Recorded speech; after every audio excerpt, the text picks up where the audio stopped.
मी नेहमी बोलत असतो, जीवनामध्ये काही काही गोष्टी कळतही नाहीत आणि मिळतही नाही.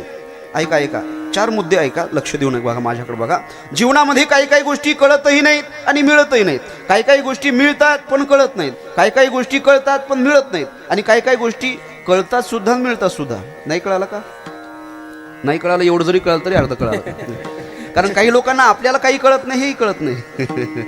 गुरुवर्यांनी बोलावं, आपल्याला काही कळत नाही एवढं जरी कळालं तरी अर्ध कळालं. जीवनामध्ये आल्यानंतर काहीतरी गंतव्य निवडायचं असतं, काहीतरी ठरवायचं असतं. माझा जन्म कशा करता झाला, हां ठरवायचं. मला कुठे जायचंय, मला काय करायचंय, मी कशासाठी जन्माला आलो, हे ठरवलं की अशक्य काही नाही. स्वर्गवासी यशवंतराव चव्हाण आपल्या व्याख्यानामधून, आपल्या स्पीचमधून एक वाक्य बोलायचे. ते बोलताना नेहमी म्हणायचे, ऐका ऐका ऐका, ठरवलं की अशक्य काही नाही बरं का. स्वर्गवासी यशवंतराव चव्हाण नेहमी बोलताना म्हणायचे, माणसाने जर ठरवलं, आणि त्यातल्या त्यात मराठी शब्द घालायचे. हां बोला ऐका. ते म्हणायचे, मराठी माणसाने जर ठरवलं तर सिंहाच्या जबड्यात हात घालून दात मोजण्याची ताकद त्याच्या मनगटामध्ये आहे. काय बोलायचे? मराठी माणसाने जर ठरवलं, मराठी. हां, आणि आता एक मराठा माणूस उठून उभा राहिला, आता मुंबईला निघाला.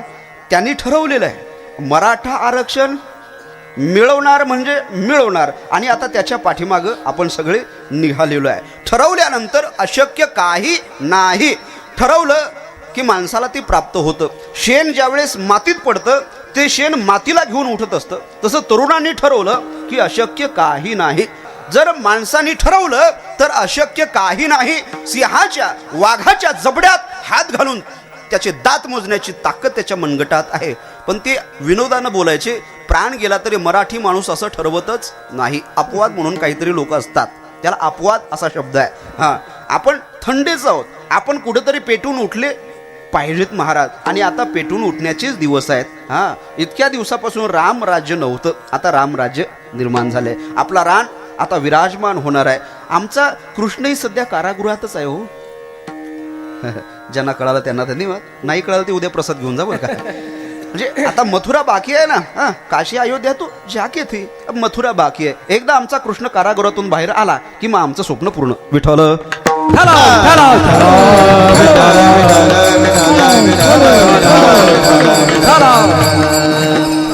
एक उदाहरण द्यायचे बघा. ठरवलं की अशक्य काही नाही. राम मंदिर झालं की नाही, होत आहे की नाही, आहे. आता आपला कृष्ण परमात्मा सुद्धा कारागृहातून बाहेर निघणार आहे. काशीचंही कॉरिडॉर झालेलं आहे. आपले जितके जितके नावं त्यांनी घेतलेले आहेत. औरंगाबादचं संभाजीनगर होत आहे आणि होईलच. आमची एकच इच्छा आहे बाबा, तिकडं इलाहाबाद जे होतं ते इलाहाबाद जर प्रयागराज होऊ शकतं, हुमायूपूर जर हनुमानपूर होऊ शकतं, तर अहमदनगर, अहिल्यानगर का नाही होऊ शकत? हां, झालंच पाहिजे ना. हे आमचीच नावं आहेत ना, आमचीच नावं आहेत. ही झालीच पाहिजे, कारण की ठरवल्यानंतर अशक्य काही नाही.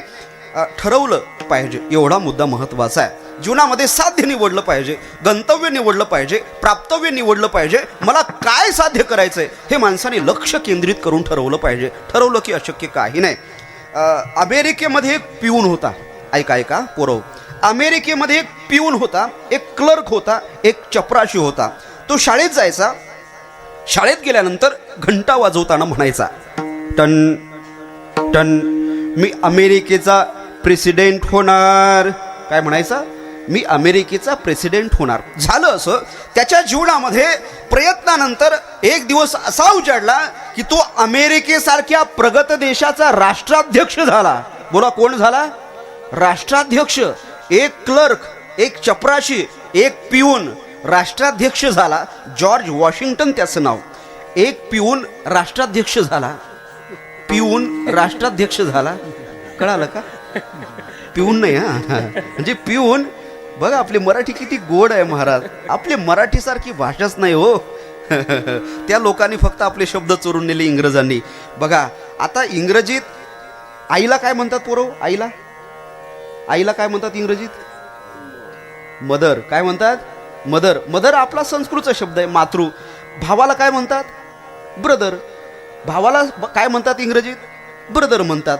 पण त्याचं संस्कृतमधलं मूळ नाव त्या इंग्रजांनी चोरलं. भ्रातृ हा शब्द आहे, मातृ हा शब्द आहे. मातृचं मदर झालं, भ्रातृचं ब्रदर झालं. म्हणजे त्या लोकांनी आपलंच वाङ्मय चोरलेलं आहे. बाकी काय आहे त्यांच्याकडं?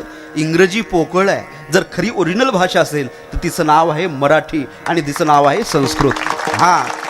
ही आपली देवभाषा आहे, ही आपली मातृभाषा आहे, हिचं जतन झालं पाहिजे. म्हणून आपल्या संत वाङ्मयामध्ये ज्ञानोबा म्हटलं, माझा मराठाची बोल कौतुके. म्हणजे माणसाची भाषा सुद्धा अत्यंत महत्वाची आहे. म्हणून आपलं हे सगळं वाङ्मय आपल्याला तेव्हाच कळेल ज्यावेळेस आपण या वाङ्मयामध्ये शिरू, ज्यावेळेस आपण ज्ञानेश्वरीमध्ये शिरू, ज्यावेळेस आपण गाथ्यामध्ये शिरू, ज्यावेळेस आपण काहीतरी ठरवू.